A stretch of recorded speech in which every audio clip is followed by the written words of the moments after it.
this is pretty much what it looks like now. Compare that to what it looked like in the very beginning. And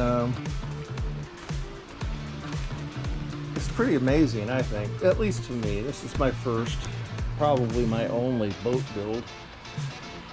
See little minor things like I'm gonna touch these two screws up with some black paint. Of course, it's my Johnny Cash project, I guess you could call it, because everything's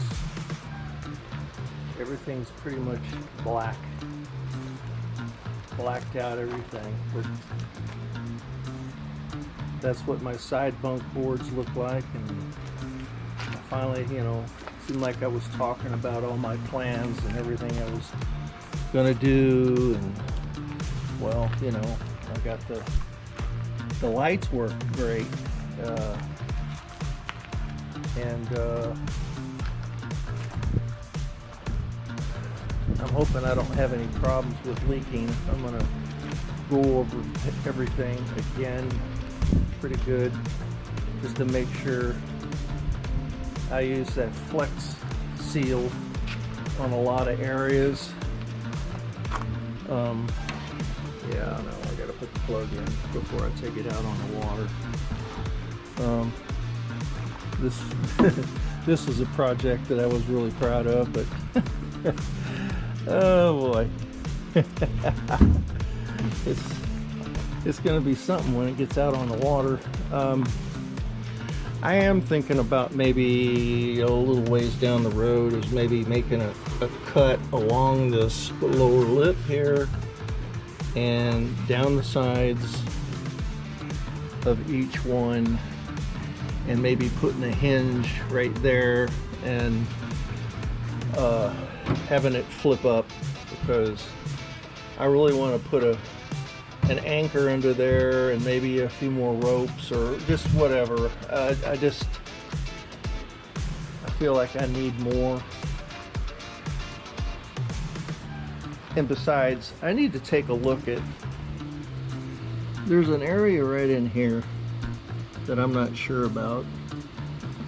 It might have a crack in it that I'm not aware of. It's not really anything I have to worry about that much because it's well above the water line.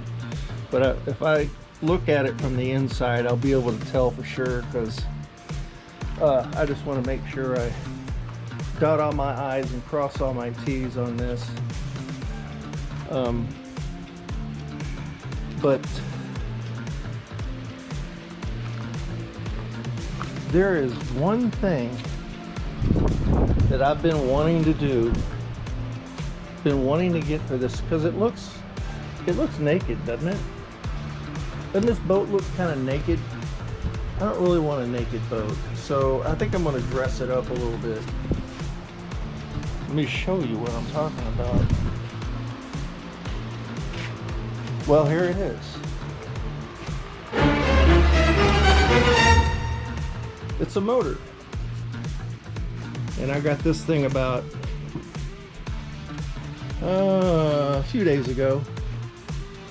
And it's not an 8 like I was hoping, but I found out at the Bass Pro Shop in St. Augustine that since my John boat's a 12-footer, I can't have a 8 horsepower motor on it. It just won't work. Besides, when my wife and I, LaDonna, went to the Bass Pro Shop and we saw that motor, physically saw it, it looked way too big for this little 12-foot. So we started looking at some of the smaller powered engines, and finally settled on the 6. I've heard nothing but good things about Mercury motors, but the 6 in particular, I think it's going to be plenty for this boat. I'm the one that's going to be riding in it most of the time, except for LaDonna, my wife, my son. I got a son-in-law, or to be, up in South Carolina, and he's gonna come down here. Oh yeah, Mike, my brother-in-law, my current brother-in-law, LaDonna's brother, he comes down here and we love to go fishing together. So he's really looking forward to seeing the boat. He's from the St. Louis area, so it's not like he can come down here all the time, but he's been looking at my videos and stuff. But one of the things I wanted to add is that I had to take that motor off the boat and just to mess around with some other areas, and to do so I needed a boat stand, a trailer, listen to me, a motor stand, and I didn't want to go out and buy one. Those things are really expensive. So I looked on Pinterest for boat motor stands, you know, do-it-yourself stuff, and this one guy come up with something that I just thought was damn near genius. With only 3 8-foot 2x4s, and I use untreated because it's not going to be sitting outside all the time at all. 3 8-foot 2x4s. It just, all the components on here consist of 6 3-footers and 3 2-footers with not an inch of scrap left over. It used up the entire 3 2x4s, and I was gonna use hex bolts or whatever and bolt it all together, but I bought some deck screws that I've had some deck screws that I've used for all kinds of projects, and they work great. So this thing turned out much better than I even anticipated, really. It did. And one of the things that I did was I went to Harbor Freight, one of my favorite stores, and I bought 2 of these, this one and the other one, and those things made all the difference in the world in my ability to put this thing together and put the screws in where I wanted them. I had to drill holes, pilot holes, and drilled the I think they were 3-inch. What were they?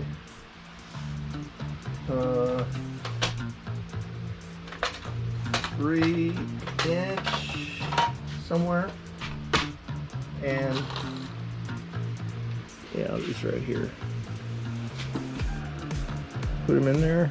Look how far it goes in. There, and everywhere.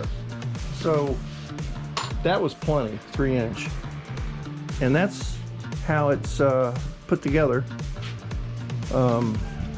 Couple of 2-foot 2x4s up here for the mock transom, and it's an awesome thing to have. It moves around easy, and one of the things I'm probably going to do is, see these 4 little caster wheels? Those came off of the original Harbor Freight trailer, because those of you who know about Harbor Freight trailers, is they fold in half, and you can roll it around on these for easy storage. If you don't want a trailer taking up all your space, you can fold it up and store it somewhere by rolling them around. But what I'm going to do, I'm pretty sure, is mount each one on at the bottom there, and that way I'll just be able to, like right here, I'd have to push it or drag it over to the other side if I wanted to, or if I wanted to bring it out under the carport, I could just roll it right over. I have a little ramp that I had built ages ago when I used to park my Harley in here, and it made it a lot easier to roll in. But yeah, that's I think that's going to turn out just fine. I'm super happy with the way this motor mount worked, and the motor stand. And I'm really grateful that Pinterest has things like that in it. The instructions were real easy. The guy who posted it on there, I can't say enough good things about this guy. He really helped me out.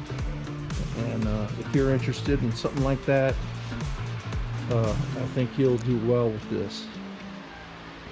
But back to the boat. Seems like I'm always going back and forth from the shop to the boat. But okay, well, it's been about 6 weeks in the making, and a lot of hard work. And of course, all I need to do is just put the motor on, and then I'll take it out for a little trial run first to see if it leaks, and crank up the motor and do the break-in period on the motor, and I'll be able to do all kinds of things in it, mostly fishing. And there's some areas around here that I want to go to that I can get to in the, well, no, I can't really get to in the kayak unless I paddle at least a mile, and I don't want to do that. That's one of the reasons why I got this John boat, was to go longer distances. I'm still gonna do a lot of fishing in my kayak, and if you've watched my channel at all, you know that this is the one that I use in most of them. But I am so happy with the way it turned out,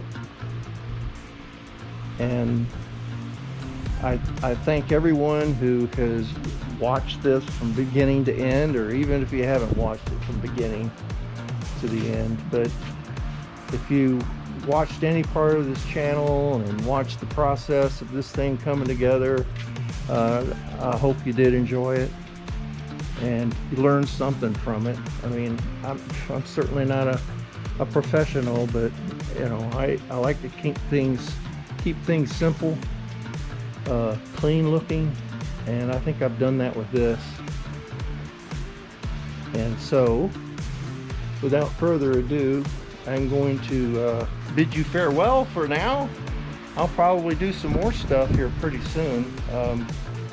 I guess the next phase is actually getting the boat out on the water and doing a test run and seeing how it works out. So I hope you can join me on that.